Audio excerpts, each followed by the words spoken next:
Milí posluchači, vítám vás už u 19. duelu, tentokrát u hry Blbec k večeři. Nejprve našim dvou duelentům zopakuje pravidla, přiblížíme si jejich dramaturgicko-režijní vizi, poté oba dva duelenti budou střídavě obsazovat vybrané role. Tentokrát máme vybraných 5 postav. Můžou obsadit kteréhokoliv žijícího českého profesionálního herce nebo herečku, ale během jednoho duelu nesmí být stejný herec použit dvakrát. Na závěr se naši duelenti společně domluví, jakou zařadí hru do kola osudí. No a potom to bude na vás, našich posluchačích, abyste hlasovali pro koncept, který se vám líbí víc na našich sociálních sítích. Rozuměli jste všemu? Ano.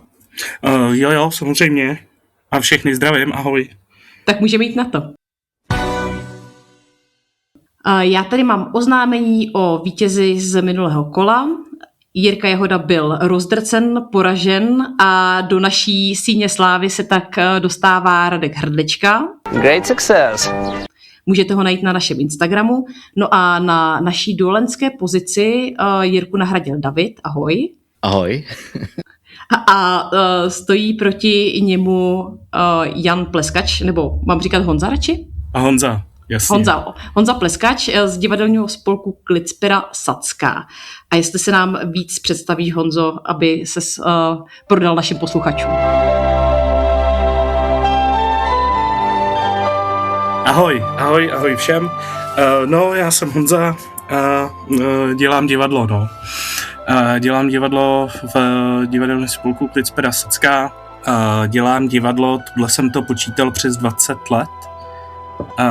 Nejvíc jako nejdelší dobu jako herec, posléze jako režisér a ještě posléze jako předseda spolku. Já nevím, co o mě ještě chcete vědět, jestli... Já ještě dodám, že jsi taky absolvent školičky Ada. My už jsme tady jednu frekventantku měli začátkem roku, takže tady už máme hotového vyškoleného účastníka této školičky, tak uvidíme, jakému přinesla kvality. Tak David je taky absolvent školičky, bychom měli říct. Další duelant váš nebo moderátor ano. Jirka Jahoda je taky absolvent režisérský nebo režijní školičky Ada, takže se to tak hezky jako schází. Já jsem strašně vděčný za tuhle zkušenost. Já jsem si prošel 2 běhy režijní školičky a můžu jí všem, kdo, nejenom těm, co jako mají ambici režírovat, ale všem, koho nebo který divadlo baví a zajímá, abych to jenom doporučil, i kdyby měli skončit jako poučený diváci a vlastně aktivně divadlo nedělat, tak všem to doporučuji, je to skvělý. Takže za 2 roky máte šanci, teď právě ten kurz běží, takže není úplně možné se do něj přihlásit, ale nezoufejte, jistě bude vypsán znovu. Já bych tě opravil, ono to technicky možné je, protože občas někdo odpadne, takže je možné se přidat a Kuba nám říkal, že v prvním roce se teďka budou zaměřovat spíš jako na tu hereckou práci, aby věděli, jak režisér potom má pojmenovávat ty úkoly pro ty herce a v tom druhém roce to bude spíš zaměřené na tu režii jako takovou, takže jako není to ideální stav, ale jako teoreticky to možné je. Takže sledujte novinky ADA, amatérské divadelní asociace, která pořádá tuhle školičku. Tak jsem taky teď už poučeným moderátorem, takže vím, jak to je s Adou. No a já bych se tedy zaměřila na dnešní hru Blbec k večeři. A ona nám krásně vyšla na Velikonoce a my jsme udělali takový teaser na náš předchozí díl na Pašiové hry, které taky začínají poslední večeří. Tak tohle to nebude poslední večeře. Ale pořád je tam blbec. Ale pořád je tam blbec, no, ano, přesně tak. Ale blbců běhá po světě. Právě, blbců běhá po světě vždycky dost a byly v minulosti a budou i v budoucnosti a tak si prostě jako jednu takovouhle pěknou blbcovou večeři rozebereme.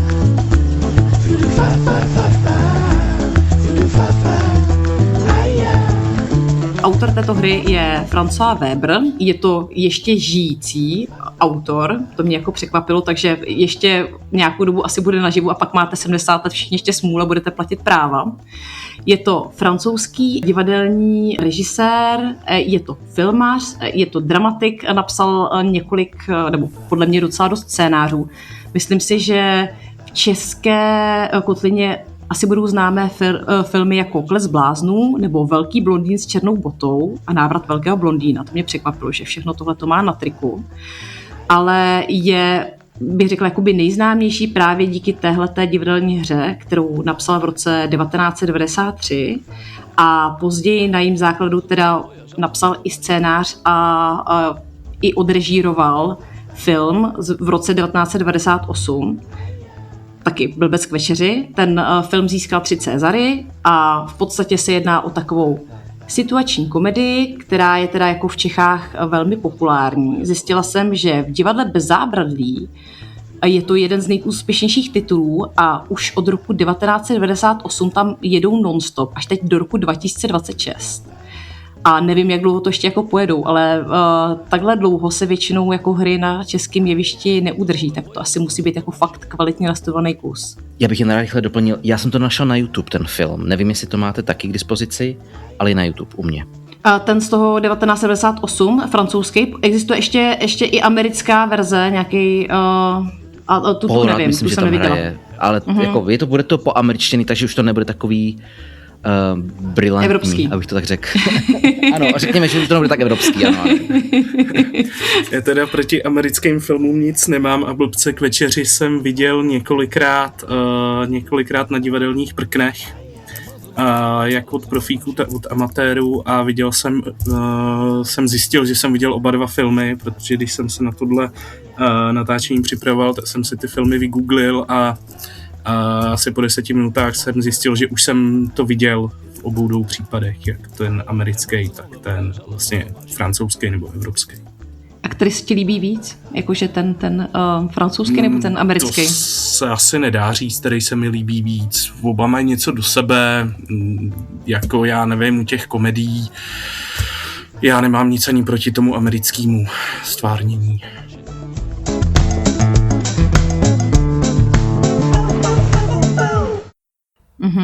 No tak tím se můžeme dostat i k tvojí režijní nebo scénaristické vizi, jak by si tuhletu komedii, tedy pokud by si to chtěl dělat jako komedii, tak jak by si ji vedl? No, to je dobrá otázka. Čekám na signál, ten z nebe nepřichází a tak čekám dál. Letím ke hvězdám, ve dne jen nevidím. Já když jsem se dozvěděl, že budu v duelu, tak jsem zajásal, když jsem se dozvěděl, že bude komedie, tak moje jásání ochablo a když jsem se dozvěděl, že bude Blbec k večeři, tak spadlo prakticky na bod mrazu. To můžu dosvědčit. Protože, jako já nevím, já mám s komediema obecně, jako s celým žánrem komedií mám problém ten, že tam jako vymýšlet nějakou jinou nebo převratnou režijně dramaturgickou koncepci, než ta, která je vlastně předepsaná u autora, je za mě dost jako složitý. Já bych s tím vlastně asi nic moc jako zásadního nedělal. Maximálně bych posunul možná nějaký drobnosti směrem k současnosti, to znamená, kdybych já to musel dělat, tuhle věc, tak by se odehrávala v současnosti, to znamená v roce 2026, takže máme mobilní telefony, které mají internety a takovýhle věci, ale co se týče samotné koncepce té hry, ta komedie se dělá proč? Komedie se dělá proto, abych pobavil diváka. A to je jako za mě to zásadní, co tam je, takže nic moc víc, žádný jako do žádných větších nástaveb, který už tam nejsou, bych se já nepouštěl. Mm-hmm. Mě zajímá teda, když jsi říkal, že to posuneš do roku 2026 s těma mobilníma telefonama, protože tam je spoustu těch věcí, jako spoustu těch zápletek je právě kvůli tomu, že si ty lidi telefonujou a neznají své telefonní čísla a pletou si je, tak jak bys to řešil u těch mobilů, kde se nejspíš jakoby zobrazí to číslo volaného nebo snadno seženeš jakoby adresu? No jasně, hele, děláme to všichni, máme lidi v mobilech pod přezdívkama. Já mám sám mám spoustu kontaktů, který mám uložený a vlastně, když mi pak někdo volá, tak si nejsem úplně jistý, kdo to je. Takže asi takhle nějak, no. Dobře. Takže, Davide, chceš nějakým způsobem si rýpnout, nebo nám řekneš svoje vizity teď? Mě teďka napadlo, jako mi v telefonu uloženo Macinka má teďka mnoho významů. Člověče, já s Honzou jako souhlasím, že ta komedie, a souhlasím i s Tomem, který kdysi dělal u nás komedii, jak je důležité mít Filipa, tak tady jako není moc co jako s tím dělat. Když jsem to četl, mě ani nenapadlo, že by to mělo být v současnosti, ale já navnadím na jeden z našich budoucích dílů. Už máme domluveného Michala Zahálku, který bude mluvit o tom, že zvlášť francouzské komedie nebo francouzské texty překládané trpí tím, že překladatel se s tím jako moc nepáral a některé jako vtipy nebo některé jako jak to říct, kulturní reference nechal tak jako prostě krutě přeložil a nám nedávají smysl. A v tomhle textu je například postava, která se jmenuje just, jakože just anglicky a asi i francouzsky. A v angličtině to znamená jakože jenom. Takže potom je ten for, že ta postava se jmenuje jenom LeBlanc v překladu, ale je to opravdu jméno, tak já jsem se od toho odpíchl.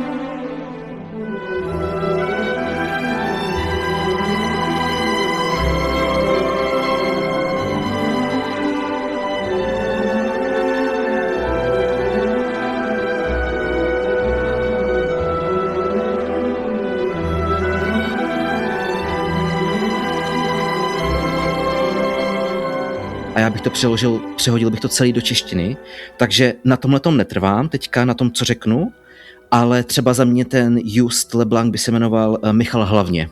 Aby potom tam vznikl ten for, že jako bude, a zavolejte Michalu hlavně, no a co hlavně? No Michal.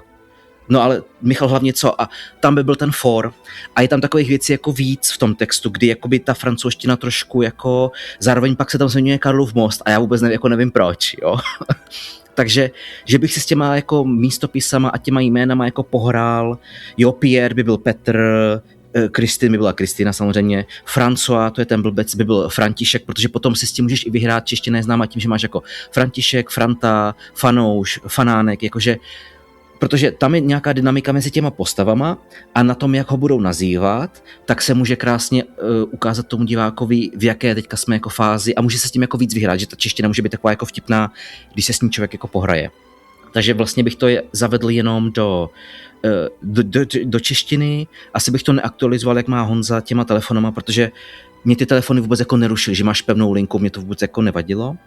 Ale potom je tam ještě, já už navnadím, já jsem měl problém s jednou postavou, s obsazením a až do poslední stránky jsem nevěděl, koho obsadit přesně.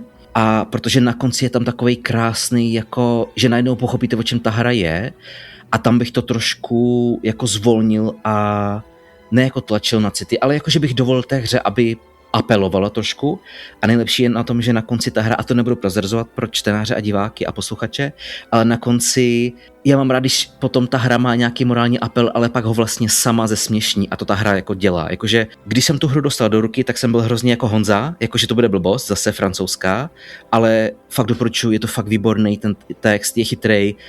Někdy to tam padá, což jsem zapomněl říct, já bych to proškrtal, protože některé fóry jako jsou například postava A říká, vy jste jí to zapomněl říct a postava B říká, já jsem jí to zapomněl říct. To je úplně zbytečný dialog za mě, jo? Jakože všichni ví, že jí to zapomněl říct. Tak takové věci bych proškrtal, aby se to tempo jako zrychlilo a aby se to osvěžilo, ale jako v podstatě, jak říkal Honza, tam jako není moc co vymýšlet, jo. Takže tak v podstatě. Dobře. Honzo, chceš něco dodat? Ano, můžeš. Jo, mně se hrozně líbí ten shift do té češtiny. S tím bych asi jako se i dokázal stotožnit, to se mi hrozně líbilo.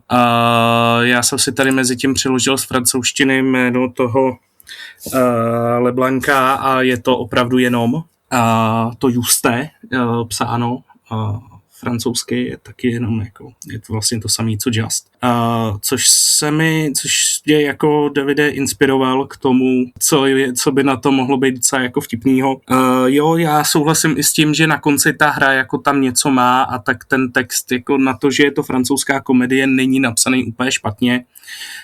Proto je taky tak hranej a proto se drží jako na jevištích nejenom u nás, ale po celém světě furt někde hraje. Blbce k večeři, jsou o tom na základě toho jsou 2 filmy, což dost jako vypovídá o tom, že ten text není tak blbý, jak se na první pohled může zdát. Nicméně trvám si na tom, že nic víc, než co už tam od autora je, napsaný, bych v tom dál jako nehledal. Já teda ještě doplním. Taky chci říct, že jako ten text mě hrozně nadchl, protože jsem čekal, že to bude nějaká ta francouzská, to je taková ta záměna, že prostě postava A si myslí, že postava B je postava C a z toho vznikají ty zápletky. Většinou je to tak jako narvaný do toho, že si říkáš, tak jako někdo z nás je debent, buď ten autor nebo já. Divadelní časopis Scéna uzavírá svou recenzi škodolibou poznámkou, zda onen debil v divadle, o němž se v Přetrženém dítěti tolikrát mluví, je v případě Cimrmanovy hry na jevišti či v hledišti. A tady je to tak jako přes toho blbce, ten blbec je vykreslený, takže to je opravdu blbec a on vytváří ty záměny, ale nikdo jiný, takže ty záměny jsou vtipný, zároveň to dělá člověk, o kterém víme, že je blbej, ale nikdo jiný, takže to je uvěřitelný.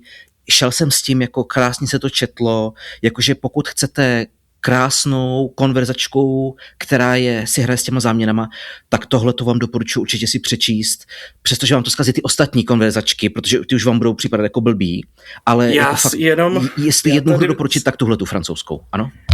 Jestli nemůžu zareagovat, já si mám jeden problém, já si úplně nemyslím, že to má být konverzačka. Já si spíš myslím, a to si narážel na určitý množství slovní vaty, která v tom textu je. Já si spíš myslím, že by se to mělo inscenovat spíš směrem k situačce, respektive jako ke komedii situací neboli frašce, než směrem ke konverzace, protože v té frašce tu vatu potřebuješ, jako nutně, jo, tam se bez ní neobejdeš. U té konverzačky je naopak jako ta vata dost na obtíž, protože záleží na každým slově, na každý slabice, pomalu na každém písmenku. Hrozně moc, jo. Proti tomu inscenovat to spíš jako frašku, jako, že jo, to jsou jako nějaký krajní případy. Oba dva ty žánry, většina inscenací se pohybuje na nějaký škále, že jo, aby jsme si rozuměli, ale já bych to bral jako při té režijní práci už jako směrem žánrově spíš k té komedii situací. Jo, než já jsem to asi blbě řekl, já jsem nemyslel, jako, že bych to inscenoval jako konverzačku, protože máš pravdu, na to je moc málo ukecaný a je tam poměrně dost akcept, tam jeden má holsera, padají tam přes sebe, ale myslel jsem to jakoby oproti těm ostatním konverzačkám, jakože to je dobrý text. Já jsem to asi špatně řekl, ale souhlasím s tebou, není to konverzačka, za mě to není úplně situačka, protože v situačce potřebuje, aby ty dveře jako lítaly pořád sem a tam, ale asi s tebou souhlasím, že to je spíš na té situační, než na té konverzační straně. Ano. To se shodneme. No. Dobře, tak se můžeme tedy od toho odpíchnout a dostat se i k samotnému ději a k obsazování postav. Je suis le poinçonneur des lilas, le gars qu'on croise et qu'on ne regarde pas.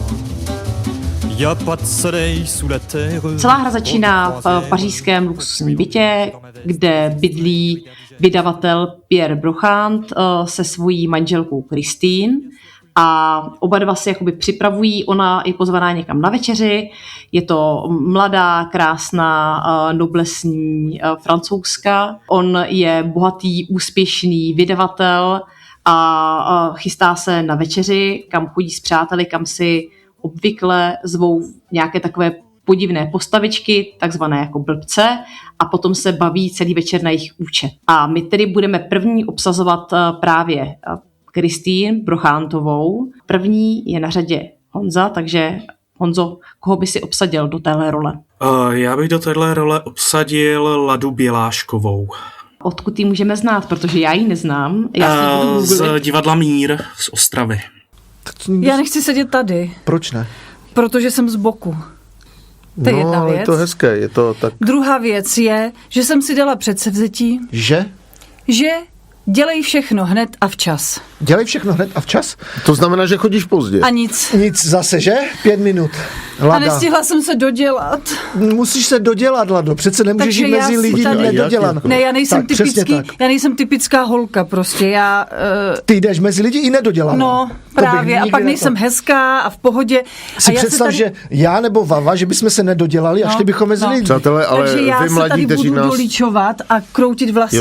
Tady? Protože já za chvíli hraju hlavní roli.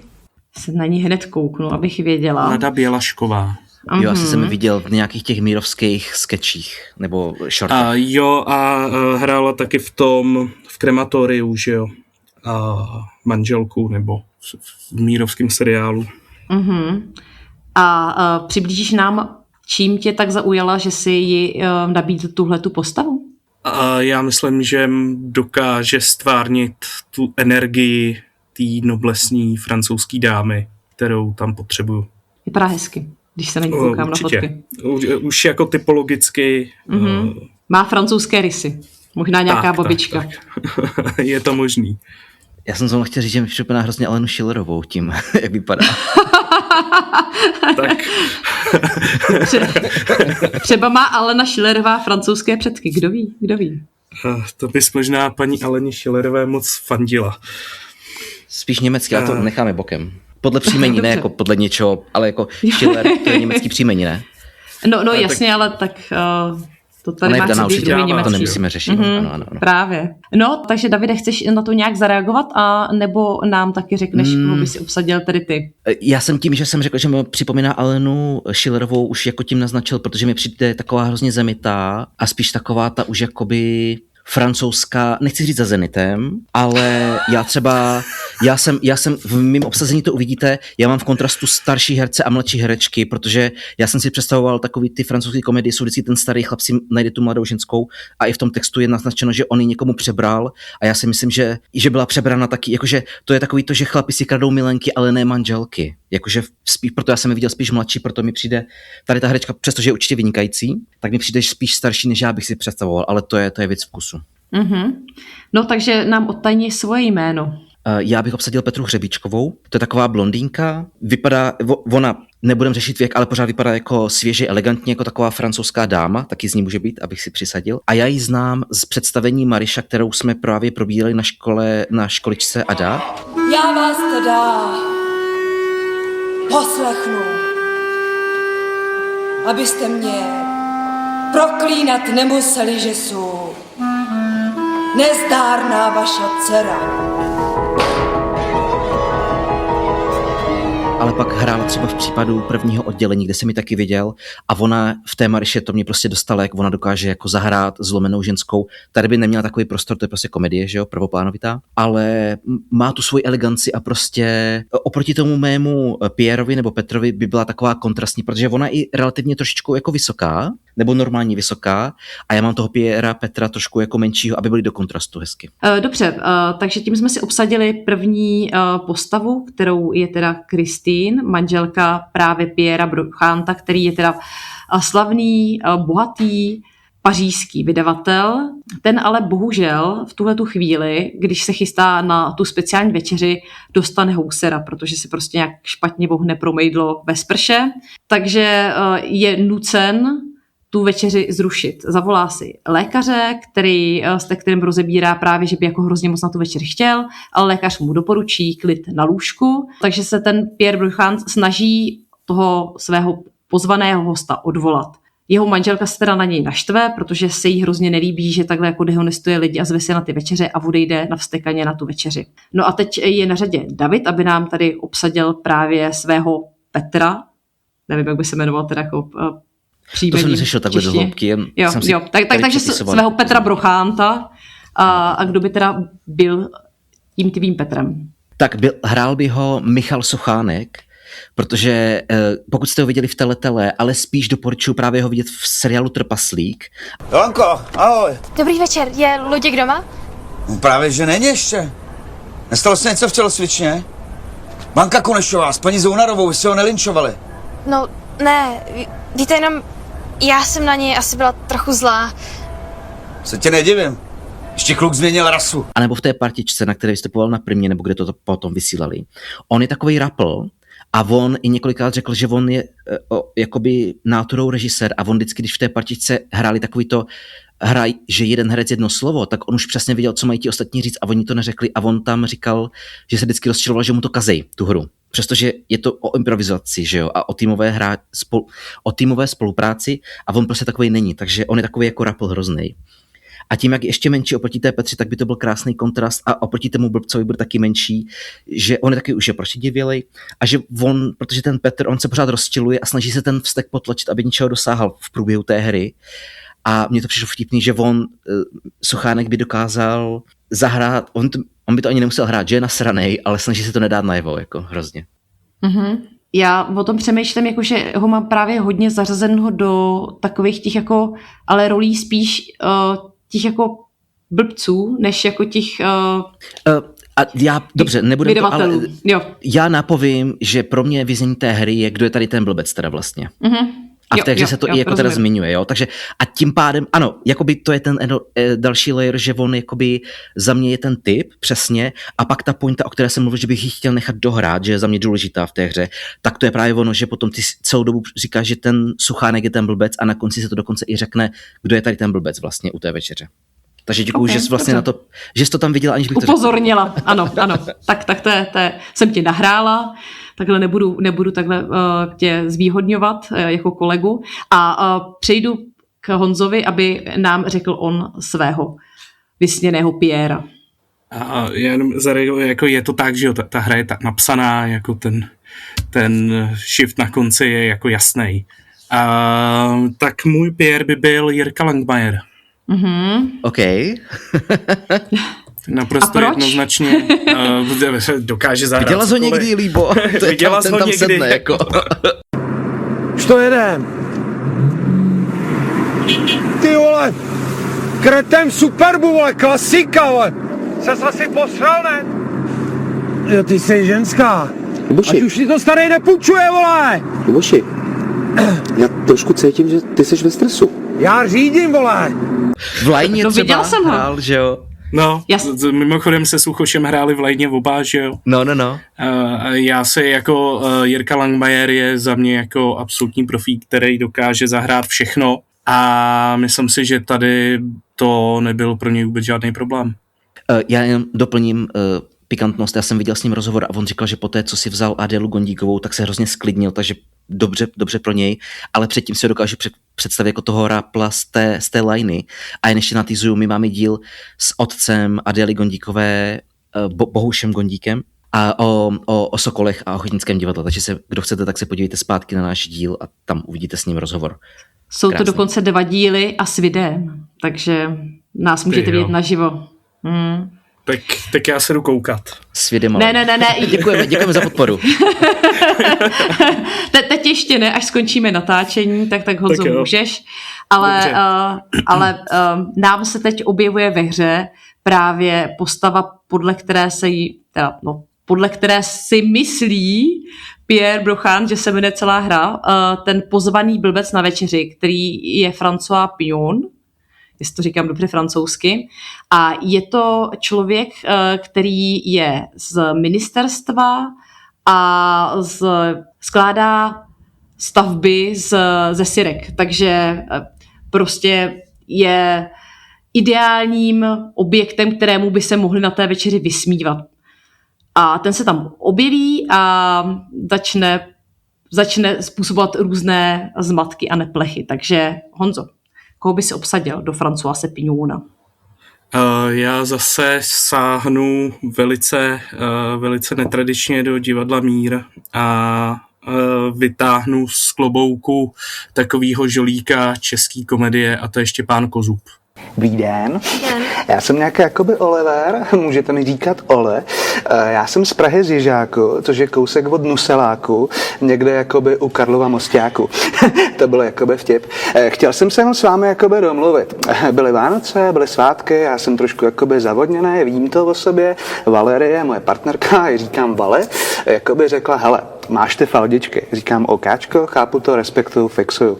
Takže s tím samozřejmě něco udělám a zkusím jakoby svoji fyzickou etapu svýho života posunout o krůček dál. Abych se mohl podívat do zrcadla a řekl si, Ole, ty seš topovka. Myslím, že není co dodávat.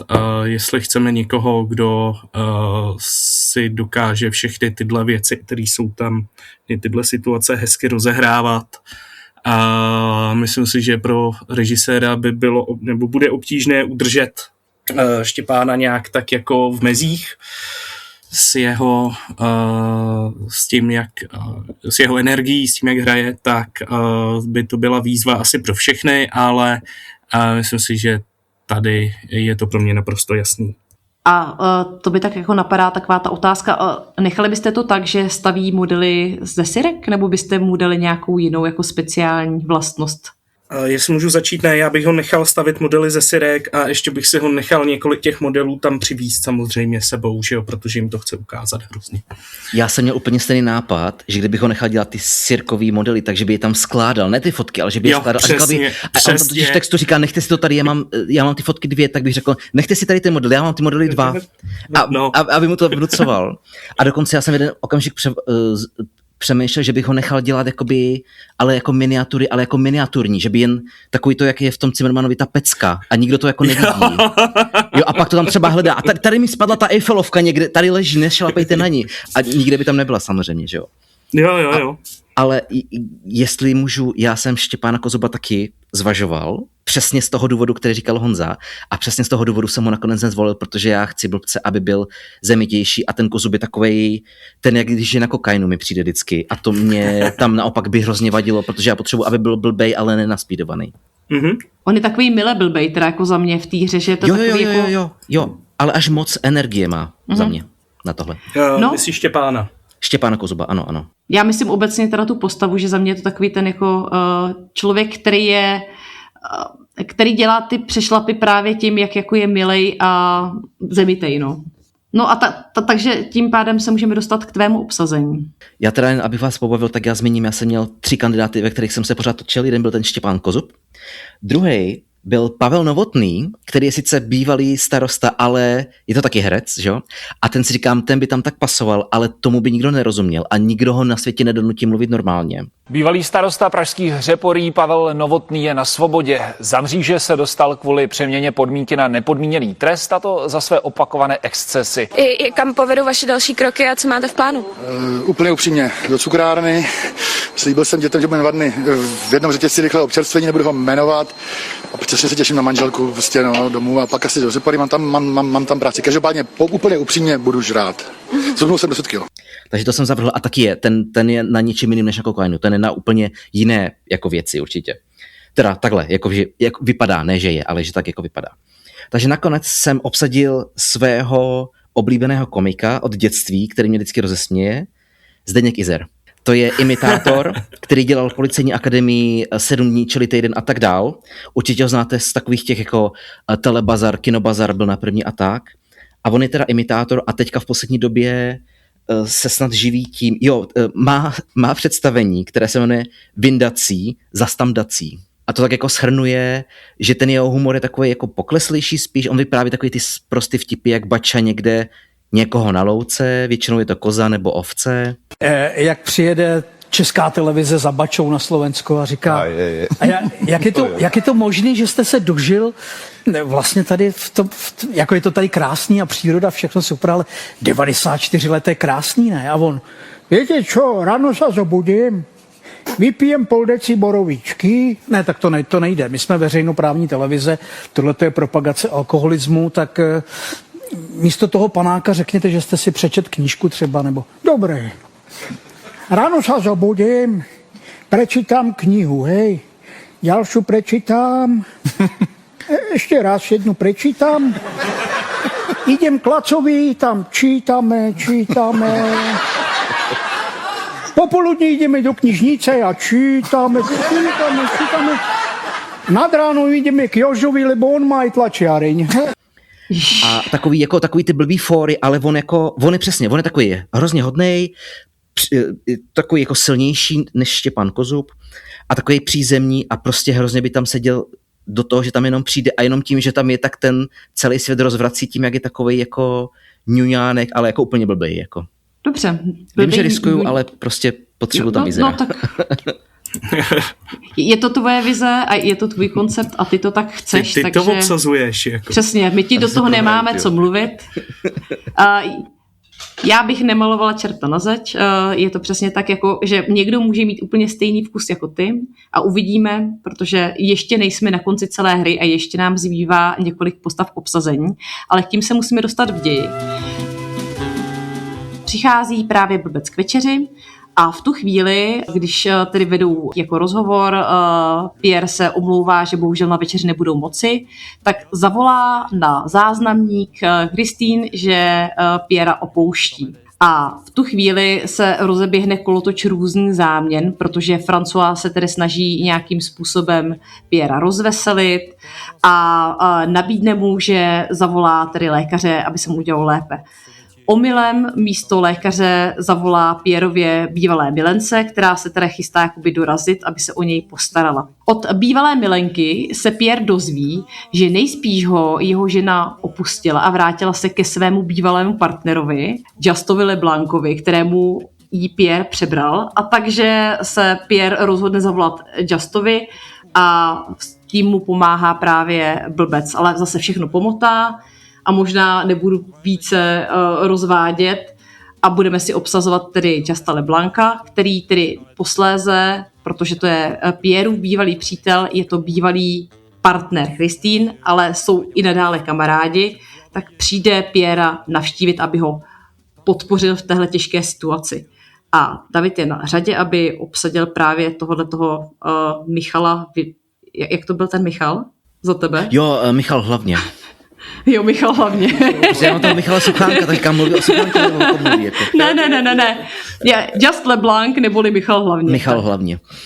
Já bych jenom rád potrhl, Líba to teďka řekla ve zkratce, aby nespoilovala a aby se přesto dostala rychle, ale ty telefonáty jsou fakt vtipný. Jak k ním má dojít, pak k tomu, jak jim dojde a potom, co to následuje, jakože fakt doporučuji, fakt je to jako dobře napsaný. Škrtal bych, ale výborně napsaný. Tak, a já mám toho Michala hlavně teda postaveného trošku jinak, protože ono to tam je, že oni se 2 roky spolu nemluvili a k tomuhle kontaktu jde jakoby omylem. Ale mně by se hrozně líbilo, kdyby ten Michal v mém podání hlavně přišel jakoby se podívat, jak ten Petr Pierre jako trpí. Že to není jako, že to je kamarád, ale takový to teď jsi na řadě ty ale jakoby úplně ne škodolibě, ale spíš jako, že takový to, jestli máte takový toho kamaráda, se kterým se nadáváte do toho, že smrdíte a že seš tlustej, tak já vím, že Líba ne. To mají spíš chlapy, jo. A Honza se směje, děkuju za podporu. Jo, ale takový to přátelství, co se 2 roky nebavíte a pak zavoláš tlustěchu jsem ve městě a on napíše jasně, jdeme na pivo. Jakože takový to frenemies skoro až, jakože jsou kamarádi, ale tak jako se jako popichují jako hodně. Takže by tam jako přišel a užíval si tu situaci, ale ne jako škodolibě. Zase jakoby, není to za mě hajzl, tady v té hře není nikdo jako hajzl. No a jelikož tady ta postava se ozve na telefonu a pak tam spíš tak jako stojí a komentuje, tak bych hrozně chtěl, aby to hrál Pavel Rýmský. Což určitě znáte, dabuje hrozně moc třeba Mrazivá tajemství, jestli jste viděli. Tak ten, co to vysvětluje. Sněhurka. Dívka, která musí zemřít jen kvůli své kráse. Nakonec se ale vše v dobré obrátí a jedná se o pohádku plnou přátelství a lásky. Je však tento příběh důvěryhodný. Královna vyslala myslivce, aby dívku zavedl do lesa a tam ji zabil. Ovšem ve chvíli, kdy měl čin vykonat, se nad dívkou smiloval. Bylo by vcelku naivní myslet si, že muž nechal dívku jít jen tak z dobré vůle. Sněhurka mu za to pravděpodobně musela něco nabídnout a je takřka jisté, že toho u sebe v tu chvíli moc neměla. Tak to je Pavel Rýmský, nebo určitě, i když neznáte seriál Hvězdná brána, tak všichni znají Tyjelkovo v skutku. A to dabuje právě Pavel Rýmský. On už je teďka postarší pán, ale tím, jak jsem chtěl právě, aby ti herci byli starší k těm mladším milenkám, manželkám, tak Pavel Rýmský je tak jako přes 70, řekněme, že mu je, ale pořád si myslím, že když by tam přišel a jenom přes ten telefon a pak by tam přišel a tím hlasem promluvil, tak je to jasný, že prostě, a on jak je vysoký, tak prostě stojí nad tou věcí, má z ní srandu, jakože prostě by dominoval té scéně, až by cokoliv jako extra dělal. Mm-hmm. Ten hlas si vybavuju. Obličej teda ne. Všichni, ale... i dokumenty, on hrozně moc dabuje a jenom abych zmínil, tak teďka hraje v Divadlu v Řeznické, kdy tady Jiří Eš Hájek, nebudu říkat to prostřední jméno, to si najděte, tady s náma dueloval a zval nás na představení do Divadla v Řeznické, tak tam právě Pavel Rýmský teďka hraje, mimo jiné teda. Tak Honzo, tvůj Just Leblanc. Já jsem Kdo by to byl? Jako při prvním obsazování jsem zrovna Pavla Rýmského přemýšlel na Pierra, ale nakonec jsem se rozhodl jako jít trochu jako jinam, ale se nám aspoň tady hezky objevil.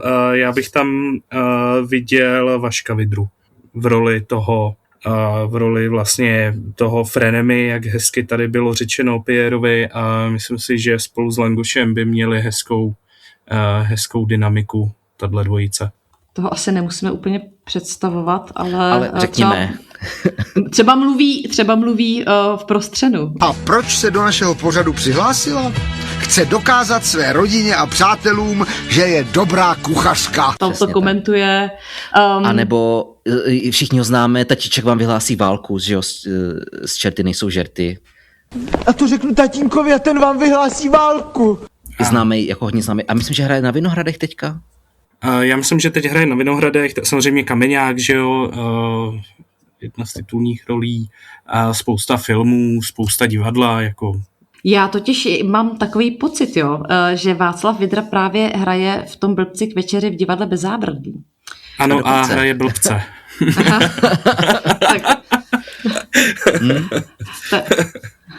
Tak vlastně to už zná texty, tak to je úplně v pohodě, tak to si myslím, jo, že můžeš jako obsadit hned z fleku.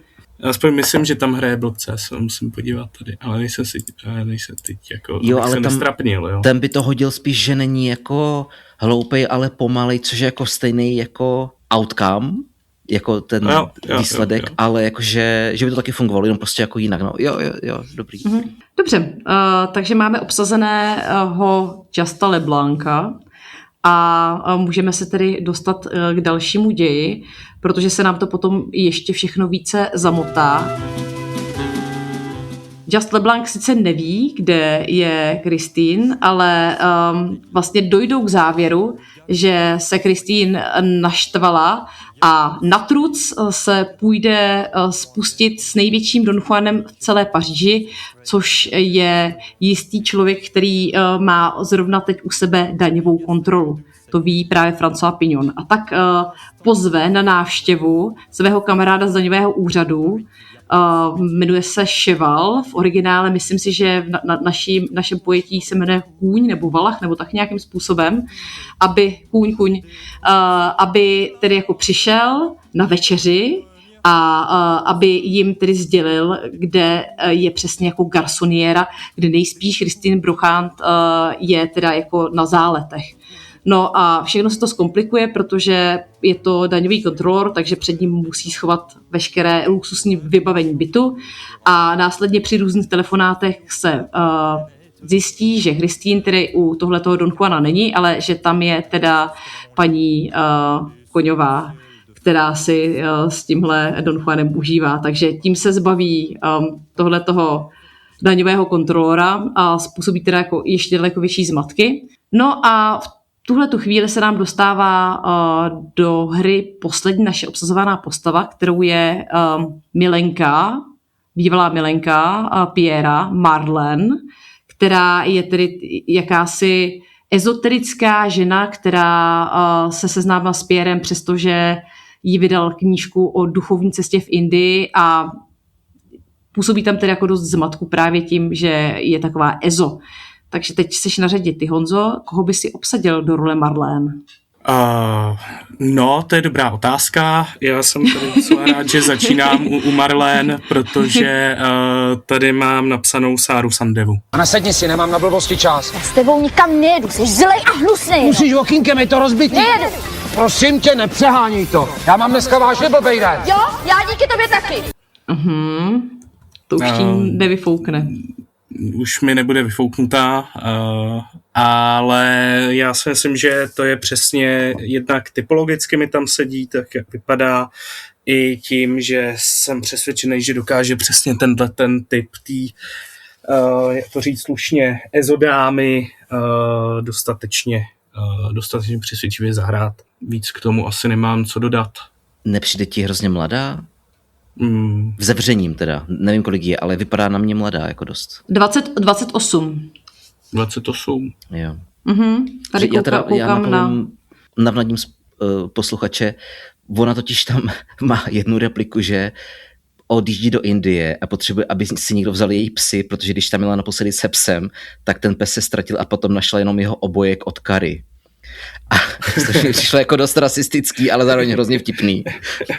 A tak jsem si představil, že to je spíš jako taková ta 30 až 40, co jakoby už má něco za sebou a chce se konečně usadit a už jako nemá a chce toho Pierra, jakože na ní tlačí už několik let, jakože proto říkám, že mi přijde ta tvoje jako mladá, že by tuhle zkušenost neměla za sebou za mě teda.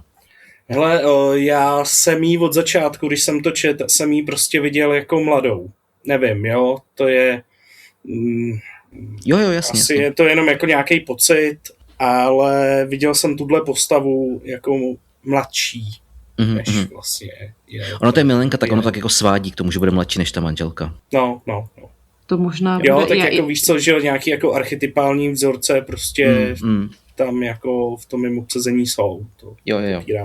Já tady hledám, odkud by jí mohli posluchači znát, protože já jí tedy jako znám, jako po jméně a tak jako vizuálně, ale vlastně hrála v ulici, Gimpl s ručením omezeným, jako to byla vlastně nějaká mladší a teď v posledních letech... Dream Team hraje teďka nový film od Jakuba Prachaře.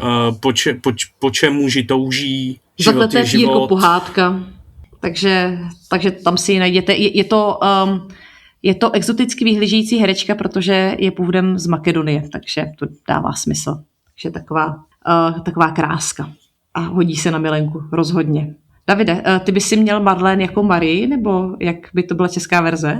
Jo, napadla mě Marie, Maruška, Magda, jako tady ty jména na M, já jsem se zase nechtěl jako úplně odchylovat. Jo, dobře, takže Marie. Milenka Marie, Davide. Tak a jestli můžu, já jsem si právě představoval tu Marlene jako trošku starší, mladší než tu manželku, ale pořád jako starší a byla by to Aneta Krejčíková, která je takovej prototyp, jako když se na ní podíváte, tak víte, proč by si někdo vzal za milenku. Ona je taková jako hodně ženská a i kvůli tomu je často obsazovaná do rolí takových jakoby flunder a prostitutek, ale jako s dobrým srdcem. Protože já si myslím, že ta Marlene, jak jsem říkal, ona jako není milenka ve stylu, že mu chce zničit Pierrovi tu domácnost, protože ona na něj pořád jako čeká, až ho opustí ta manželka a jakmile opustí manželka, tak ona začne na něj tlačit a vběhne tam, takže ona není jako já to vypípám, ale jakoby je to taková ta, co miluje toho Pierra a čeká na něj, takže jakoby taková ta dobrosrdečná, jo. A překvapivě ona se tam s nikým jako nezamotá, což mě jako příjemně překvapilo, že tam nejsou takový to, že na začátku máte dva páry, je tam nějaký nedorozumění a oni se prohodí jako nakonec. To mě hrozně potěšilo, že to jako není. Jakože že nebude šla s koněm na truc třeba. Ano, přesně tak, nebo s tím LeBlancem. To mě hrozně v mým podání Michal hlavně, že jako to mě hrozně potěšilo, že to není tak prvoplánovitý. Celá ta komedie je fakt jako chytře napsaná, jsem chtěl zase potrhnout. A Aneta... Ano. Jestli tě do toho jenom můžu skočit, já jsem Anetu Krejčíkovou zvažoval na Kristýna manželku. Já taky chvíli, a pak jsem říkal, že já potřebuji, aby byla trošku mladší než ta Petra, ale a tak. A pak jsem si říkal, hele ne, jako mám vlastně jako lepší. Jo. No, jako pro můj obě dvě dámy jsou skvělý herečky, bych chtěl podotknout. Jo, no právě, jako proto říkám, já jsem je viděl v případech prvního oddělení, kde on hrála tu prostitutku jako, ne informatku, ale prostitutku, která ví, že zavraždili nějakou jinou prostitutku jo. A na ní bylo hrozně vidět, že ona se tím živí a já nevím proč, ale nechce, ale musí, že tam je něco jako temného a proto hrozně mě se líbí, že ona jakoby sice ona má jakoby být negativní postava, ale vlastně není vnitru. A to se mi hrozně jako líbí na té herečce. A samozřejmě ona je jako krásná ženská, takže jako když se řekne Milenka, tak si představíš přesně takovou typ ženské, že jo, za mě. A vzpomínáte si na nějaký moment z natáčení, který vám nejvíce utkvěl v paměti? Jo, vzpomínám, byl to jeden z prvních, možná úplně první natáčecí den, ale já už jsem ho teda vyprávěla 100krát, ale dobře, řeknu vám ho. Byla jsem prostě 14leté děvče, točili jsme před školou ve Voděradský, gymnázium Voděradská a pan režisér Klein po mně chtěl, abych se hrozně jako lascivně plazila po zábradlí a říkala jsem v tu dobu text, já jsem se v létě opalovala úplně nahá. Co ty, Teres, opalovala ses taky někdy nahá? To bylo hrozný. Jsem se hrozně styděla, když jsem to říkala, no.